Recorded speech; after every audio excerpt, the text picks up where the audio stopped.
Hi YouTube, it's me, Blondie. I am currently in the fanciest of settings. God, this makes me look like I'm actually a YouTube professional with modern yet tasteful design, as they say. I'm not, I'm house sitting / dog sitting. This is Archer. Archer, say hello, say hello. God, I don't know what you're eating. I hope that's cool. Anyways, it's been a while since I left you, don't have a domain to step to. Okay. I don't know. This is just gonna be really fucking weird because I haven't done this in 2 years, full of a lot of nervous energy. Also had a soda, so extra caffeine, working well. Also had coffee this morning. Also, I just copped tickets to fucking MBMBaM, dudes. Hell yeah. Hell yeah. Wow, I'm really annoying. Anyways, wanted to film a video, haven't done it in forever, so I was like, what do I do? And I came up with a book haul because I ordered some books I'm really fucking jazzed about, and I feel like y'all like to read and might be jazzed about it too. If not, I just want to talk about these books. One of the books is actually incorporeal in this video. So I pre-ordered it. It hasn't come out yet, but I'm super fucking excited about it, and I'll talk about that one last. So, on with the haul. The first book I ordered, which by the way, I ordered all of this from Books and Books. It's a relatively local bookstore, and they also, oh, could you not lick my feet? They just started this, you can order online from them, so you can have the safety from social anxiety of ordering from home, but not support super huge corporations and stuff, and shop local, which obviously I'm all about. So first book, All About Love, New Visions by Bell Hooks. I have read one of Bell Hooks' books before, that's kind of hard to say, which was Killing Rage. It was really good. I really enjoyed it. A lot of learning and thinking happened. So what I really like about Bell Hooks is that her word choice is really simple and easy to understand, which I think is kind of the point of research and theory and all that kind of stuff. But the thought process that you have to sort of go through is a little bit complex. So for me, it took me a while to sort of get through certain sections of the book. I would read a chapter or a section and put it down and kind of chew on it and think about it. So it's not that it's hard to read in the sense of some of the classical literature, that they use all these words that are really flowery and their sentence structure is weird. Bell Hooks is really straightforward, but she has these really big kind of complex and not hierarchical, because it's obviously the opposite of what she wants, but far-reaching ideas. So you have to think through okay, well, how does this affect me personally? How can I write? How can I conceptualize this? Especially because specifically in Killing Rage, a lot of the content of that book wasn't specifically made for people like me. So it kind of requires you to think outside of your own head and your own perspective, which I think is pretty helpful. Anyways, point being, loved the book. Actually mailed it to a friend to read. I hope she's reading it. So hey, Lona, if you are watching for some reason.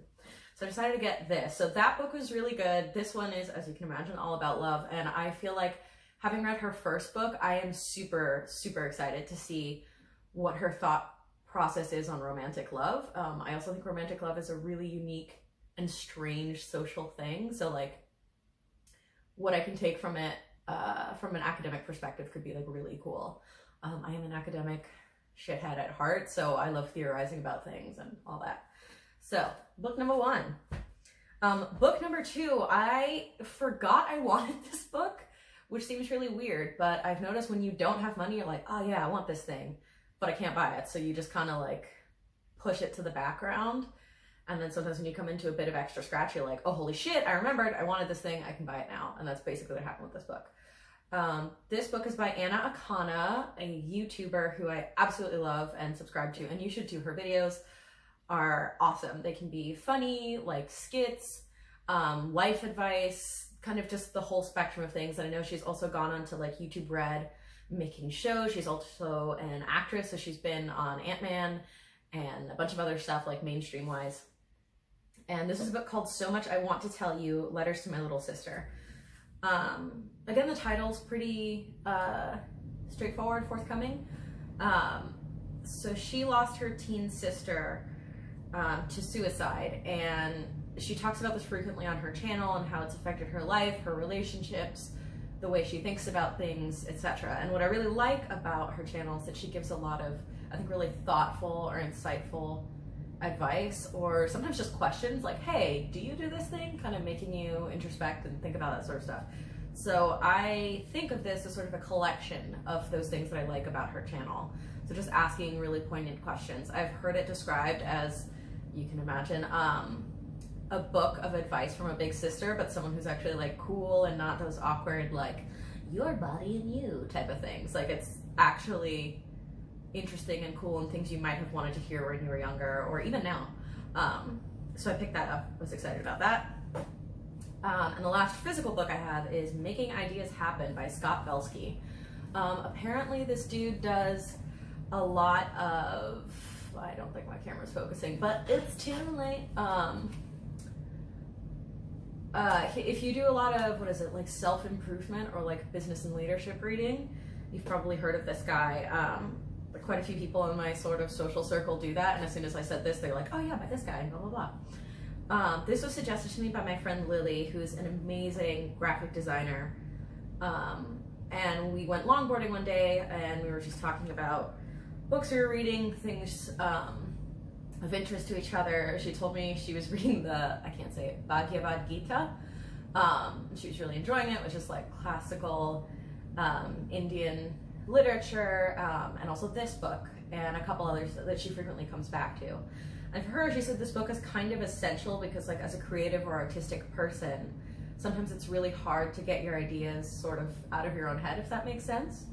And so, like, being a perfectionist or something like that, you don't necessarily actually put anything to paper, so to speak, because you're like, oh, well, I want to think about it, I want to conceptualize, I want to plan, and if it's not going to come out exactly in this way, then I'm not going to put it out. Or the opposite problem, which I also have, is you have like 50 ideas at once, and so rather than pursuing any one ardently, you just kind of dabble with all of the ideas but not actually doing anything. So as the title again implies, making ideas happen is how to sort of push through that. And from my understanding, obviously when Lily recommended it to me, it was sort of through the lens of artistic flow, but trying to make actually producing the kind of shit you care about easier.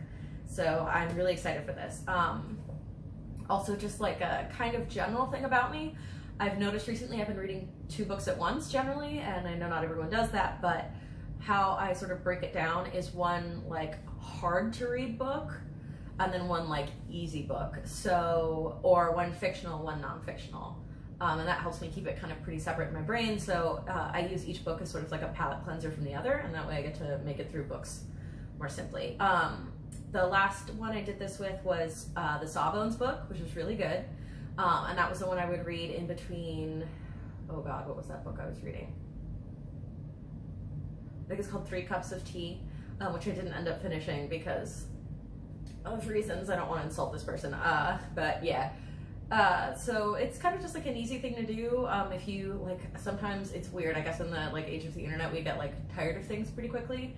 So I feel like, oh, I've done enough fantasy for today, you can pick up something. So I feel like this will be my, okay, I've done a lot of heavy thinking with bell hooks, or I've done a lot of like introspection or whatever with Anna.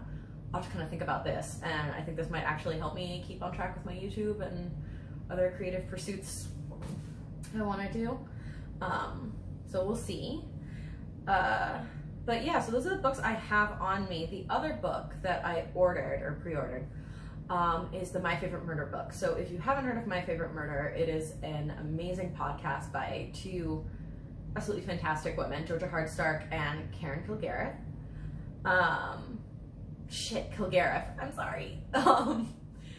And the book is called Stay Sexy, Don't Get Murdered, and it's like, they described it on their podcast as like a double autobiography kind of thing, or a double memoir. So both of them are sort of writing about their experiences growing up and how that affected them and sort of the way they think about things. And also I'm imagining tying in where their sort of love for true crime and like murder came in. Excuse me. And part of the reason I like the podcast so much is because I think I just like hearing them talk so much, because they're super funny, they're witty, they very openly talk about sort of anxieties and those sorts of issues they deal with, and have it in a really approachable way too. So it's not like I'm perfect and never struggle with things. It's just like I'm a real person and like trying my best, and they just seem like really cool and badass. And I think sort of like Anna Kana's book, it might offer some of that same introspective, like affirming messages, I guess. I don't know how you say that. But yeah, so I'm really excited to read these books. I would love it if you guys tell me what books you are reading, what has interested you. I'm actually cutting down on my to be read list. I used to be one of those people that had like a fucking stack of books, and I was like, I'm gonna read all of these. And one day I just sat down and was like, I have to actually read these because I will not let myself buy any more books until I finish them. So I'm trying to keep true to that promise. So these 3/4 to go, and then I'll read more. But I would love to hear any books you recommend, what's been interesting to you. Also podcasts, if you couldn't tell, with the MBMBaM reference and My Favorite Murder. I'm a podcast junkie, although my interests are all over the place. But any podcasts recommendations would be great too. I've also been gone for like 2 years, so if you, for some reason, want a life update, I would be happy to give one. I realize I probably look very different since the last time I filmed. But yeah, God, it's just been really nice to get back into this. That's it, I guess. I'm gonna go now.